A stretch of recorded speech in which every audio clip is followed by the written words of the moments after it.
Welcome to the Why Not podcast with me, Chrissy Hawkins. In a world where everybody always asks why, I'm here to ask, why not? I'll be breaking down the mindsets of guests as well as my own in a bid to find out what makes people say, why not?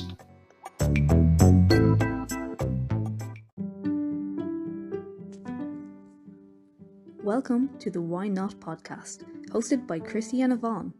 In a world where everyone asks why, we're here to ask, why not?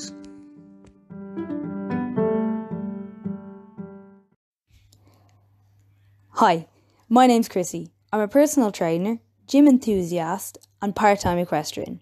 My goal here is to help people feel better about themselves by helping them strengthen their mindset and their body image.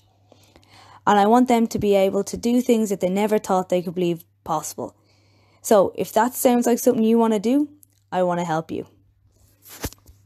Okay, everyone, hello and welcome back to the Why Not podcast with me, Chrissy. So we are back on the solo episode format. No interview guest this week, however, you can listen to me. I'm sure you're delighted because we haven't had an episode for 2 weeks now, and we are glad to be back up and running. I say we as the royal we. The reason that I haven't had an episode for 2 weeks was originally we did have a Christmas episode planned with Yvonne, but unfortunately with all the things that went on, we didn't get to organise that. But sure, look, these things happen, and then the following week I was taking a week off. Not gonna lie. Anyway, look, part of the reason I took the time off as well is because we're all aware of current lockdown, what we call it. It will be the third one, lockdown 3.0, we have on in Ireland at the moment, which has been a little bit disheartening, I think, for people because we thought we'd have Christmas and Christmas didn't really happen. It was a bit different this year. And now we're back into full-on lockdown, which I can understand most people are probably not happy about. Personally, I felt a little bit deflated myself. Am I okay about it? Not really. But however, this is why I'm here to talk to you about how we can deal with stuff like that, which is probably on the one side, it's all a bit awful, but on the other side, I have a podcast topic. So I guess every cloud is a silver lining and all that, I suppose. Anyway, I am going to get started here. So I think a lot of people are probably feeling now, like especially if you are out of work like myself, or even if you are still in work and you can't really do anything outside of work, you're probably thinking, what will I do now? And really, when you think about it, there's so much you can do. And I know that's going to sound really annoying and everyone's going to be like, oh, yeah, of course you can do that. But think about it this way. How many different things have you been putting off because you haven't had the time and now you have the extra time? Or how many things, now that said, there could be stuff putting off, like cleaning out your wardrobe that you don't want to do, but no excuse now not to do it. There could be something, a course or something you've been interested in doing for ages and you never got around to it, or there could be books you've wanted to read or listen to. All these different things are things that we can do now, especially if you're in the kind of unemployed bracket. It's very, very easy to fall into the, I don't need to get up, I won't get up, I'll just sit and watch TV all day, I'll just really crap.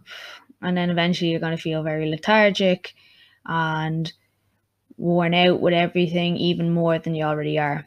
So what I want to bring to you today is the idea that you don't have to be like that. I know it's very hard to not be like that right now, especially in times of uncertainty. So I wanted to share a few things to help me and that can hopefully help you too. So I'm going to start off with planning your days. Now, this might sound really silly, like of course you have an idea of what you're doing and this is what I'm going to do. But when I say plan it, I would say write it down. And one thing that has really helped me over the last while is writing down things I need to do, things I want to do, things I don't want to do but have to do. Because it's all well and good if you sit in your head at night and go, okay, I'm going to do this, this and this, and then you get up in the morning and you just watch TV all day. So I find if it's written down, you're more likely to actually do it, which is what works for me anyway. So you can do this in a few ways. You can just list off a few things you want to get done. You can put a schedule to the day. So if you want to do certain things at certain times, or you can even make a list for the week. It doesn't have to be all in one day. That's one thing you could always do as well. So normally what I like to do is have at least one, if not 2 to 3 things that have to be done that day. So I could write a list of 10 things to do, and if those 2 things get done that I have started, that I've planned as my days, that's a win for the day. And the other stuff will just fall into place as they go. Now, the reason I do this is because it's very easy to write a really long to-do list and not do any of it, and then get frustrated yourself for not doing it. Whereas if I've written that to-do list and I accomplished that I wanted, that one thing that I wanted to get done, everything else is a bonus. So look at it that way. You can make everything an extra win. And it's going to start small, by the way. It doesn't have to be every day you have to work out, or every day you have to read a chapter of a book. It could literally be like, today's one thing is I'm going to get up and brush my teeth. Like, I know that sounds really basic maybe for some people, or for some other people, that might be exactly what they need right now. Is literally just, if I get up and brush my teeth, that's a win. So then if I even get dressed out in my pajamas, that's a second win. And you build on these little things and they snowball effect all through the time you're doing it. So personally, I have a couple of things on my list every day. I get a lot of it done because I have a few that are already staples, if that makes sense. So little things like maybe a workout, or trying to think what else I do. Did I write down? Okay, so let's use the example of a workout. For me, workout is part of my day a lot. Not every day now. That said, I take days off. But it's easy for me to put that on the list and know I'll get that done over me reading a book. There you go. That's it. So me saying I want to read a book a week is very, very difficult. So what I've started for that as one of my things is read 10 pages every day of a book.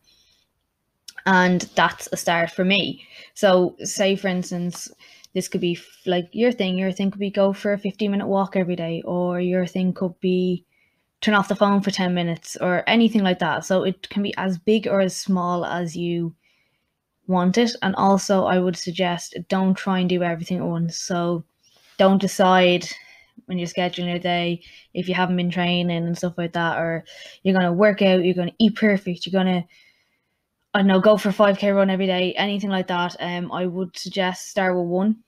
So it could be something simpler like add an extra portion of fruit and veg into your diet, go for a 15-minute walk, as I said, or even drink more water.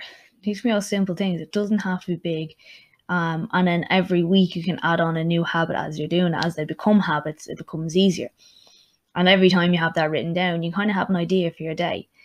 Now, as well, when you do this, you don't necessarily have to plan your day by hour. So it can't be like at 8 o'clock I have to do this, 9 o'clock to do this, 10 o'clock. You can be flexible with it.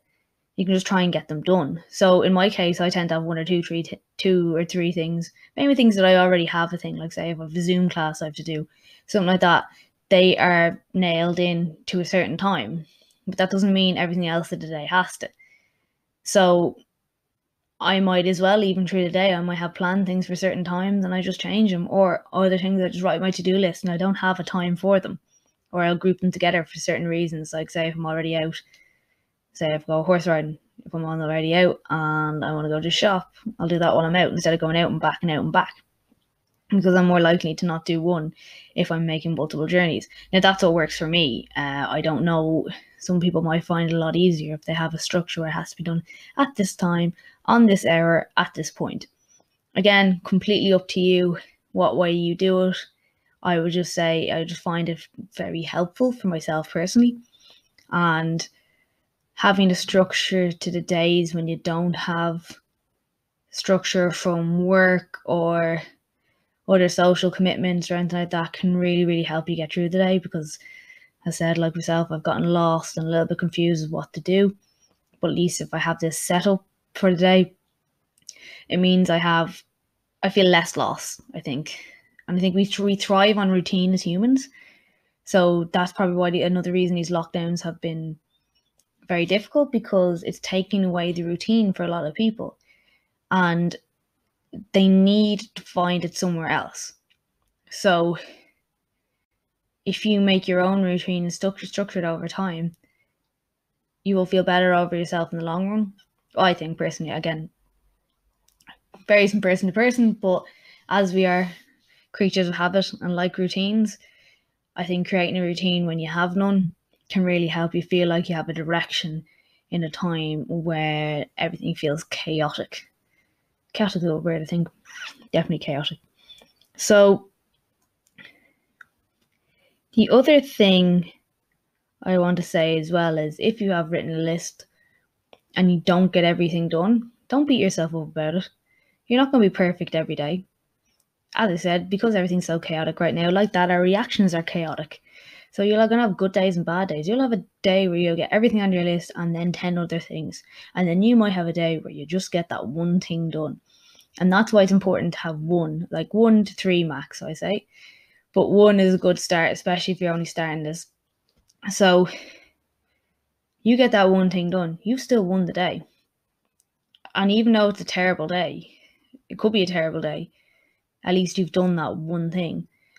And there's always a little win to be found. So just remember that as well, because just because you don't do 20 things in a day doesn't mean the day's a waste. So you get one thing done, you have got a win. And a day doesn't have to be productive because you've done 20 million things. Just because you're busy doesn't mean you're productive, okay? So remember that. You don't have to be flat out all day to have had a good day. Not necessarily a good day, just a busy day. But I think we pride ourselves in being like, oh, look at all the things I did today. When sometimes getting out of bed is the best thing you can do all day. And some people might think that's a bit weird, but other people, I think out there, you notice like sometimes the hardest thing you've done that day is get out of bed, and that's still a win. So I like to just make sure everyone's aware when I'm saying this, that if you are writing lists and stuff like that, you don't have to be doing everything, and you don't have to feel bad if you don't do everything, and you won't do everything every day. There's times when things will get in the way. Even at a lockdown, things can pop up that you don't expect, and your plan goes out the window and it's completely rejigged, which is fine. You can plan it.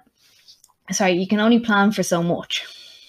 Sometimes things just don't go the way you planned, and that's okay. And this is the same. You can't imagine that you're going to wake up in the same mindset every day. You can build it and get stronger with it, but the difference is it's so ingrained in their habits at this stage they can still get through. If this is new to you and you're still building all these habits, like, you can't expect everything to be perfect. And it's not even perfect for the people who do this regularly. Like, they will have off days as well. Now, that's not to say that they don't have days where they completely shut down as well. You never really know, because if you're following people who you imagine you look at and you're like, oh my God, how do you do this all the time? It's so amazing. It's great. If you're following that on social media, you're always going to see that. You're always going to see that happy side, that look what I've done, look what I've done, look what I've done. Again, nothing wrong with that, but don't be comparing yourself to someone who may have been doing all these practices for years and years and years, and you've only started this week. Like, I've been trying to implement stuff like this for several months now, and while I've gotten better at it, it's still something that I fall off every so often, because sometimes you just have a bad day, and that's normal. There's nothing wrong with having a bad day. I just want everyone to know that. And just because you've had a bad day today doesn't mean every day is going to be bad. So this is why I say don't beat yourself up. You can still do it. Bad day today, good day tomorrow. You just reset at the end of every day. See what you can do. You can do so much more than you think. And I think that's the biggest issue. You write yourself off one day to give up. It's like people on a diet. They go super, super strict for a week. They give one day wrong and they give up and they binge for 3. So think of it this way. You just reset the next day. Instead of going, oh no, that's it. It's over. I've given up. I'm useless at it. Habits don't build overnight, so it is something. There will be trial and error. There will be days where it goes wrong, but you just start the next day and start again. Yeah, say if you've moved up to 2 or 3 things and that becomes too much, go back to one thing. One thing's a win. You do not have to, as I said, you do not have to be busy all day just to prove to the world around you that everything's okay. Like, you can be productive and do one thing. Like, look at it this way. You could take some pictures, put them online. You could hoover the house. You could do a 30-minute walk all in one day, or you could spend the whole day going through your wardrobe and figuring out what you're throwing out and what you're saving. So both very productive days. Nothing wrong with them. But some jobs take longer than others. Some tasks take longer than others. And I think people think about quality over quantity. That's what I'm trying to say. Quality over quantity. Make sure the stuff you're getting done adds to your life instead of getting loads of things done just to say you've done them. The reason I'm saying a lot about this as well is because I've heard a lot of talk around the place being like, oh, can't wait for it to all be over. Can't wait for it to be this. Like, it was can't wait till the end of 2020. Can't wait, 2021, everything's going to be great. And here we are at the start of 2021, we're back to square one. I think you have to remember that you can be waiting forever for everything to be perfect. And you're not living. So everyone who's going, God, I can't wait for this to be over. Oh, I can't wait. I'm just going to sit here and write it out. Like, you are missing out on big chunks of your life. We don't know how much time we have. This is going to get very philosophical now. Why would you waste that time just sitting there waiting for things to get good again? So look at it now in your life. You're literally watching your life go by if you were sitting there and going, oh, I can't wait for this to be over. So let's break it down. What can you control now? So we can't control the lockdown. We can't control the virus. We can't control lots of different things. So what can you control? Okay. You can control what you do at the time to an extent. Obviously, you can't go out and can't go socialize and stuff like that. But look at the things you can control now that you might be just letting slip by while you're waiting for things to get better. I think that's really important to think about it, because we don't know how long this will go on. And I know that's not a very nice topic to be saying, oh, we don't know how long it'll be on, but the fact of the matter is we don't. And if you did this in the last lockdown, and oh God, let's just be Christmas, and then 2020 be over and 2021 will be my year. How many other times did you say this year is going to be my year without the virus? Ask yourself that one. How many times have you gone, this year is going to be my year, but you didn't do anything about it? And then, like, this year, obviously, we can all blame the virus for the fact that everything that we wanted to do didn't happen. But before that, what was the reason? So are you waiting for everything to come to you? Because you'll be waiting your whole life. And there's always things we can control, and there's always things we can't.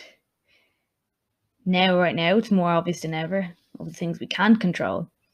But we're focusing on them instead of things we can control.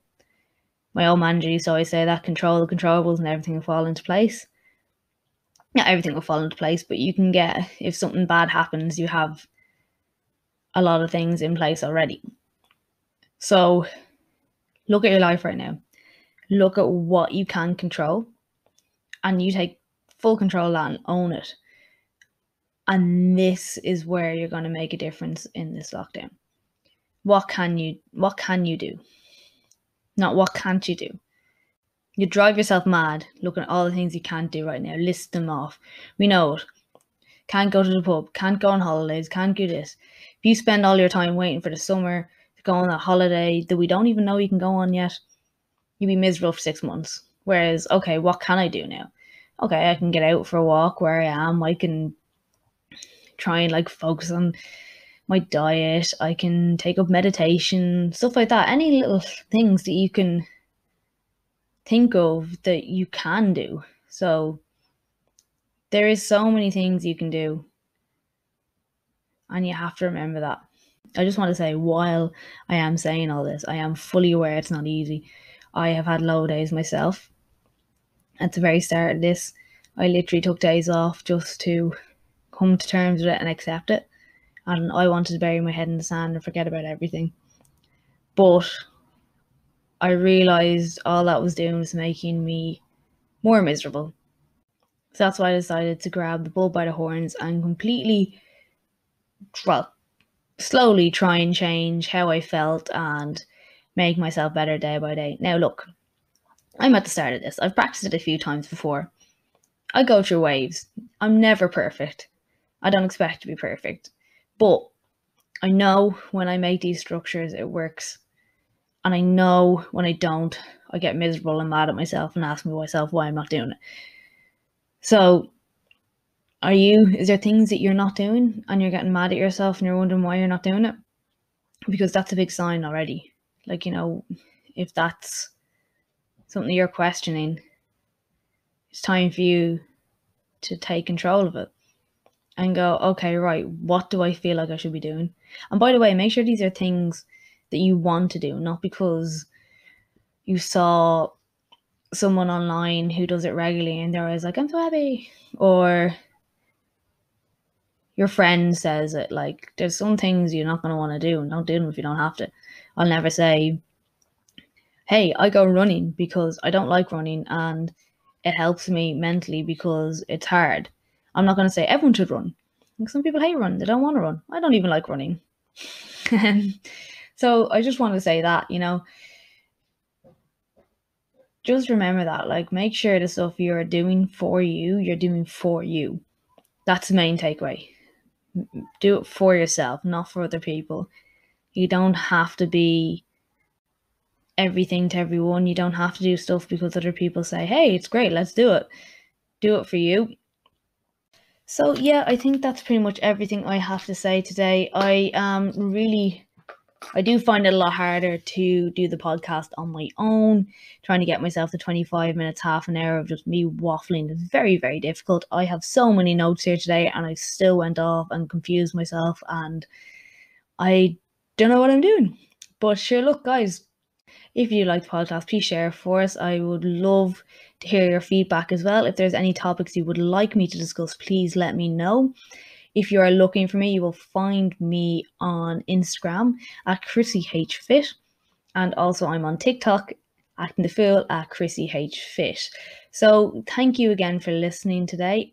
Hopefully that made sense. Again, a little bit of waffle, a little bit of not sure what I'm saying.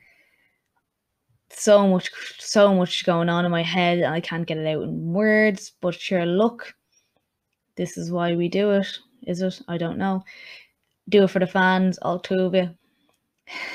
But yeah, so thanks again for listening and I will talk to you soon.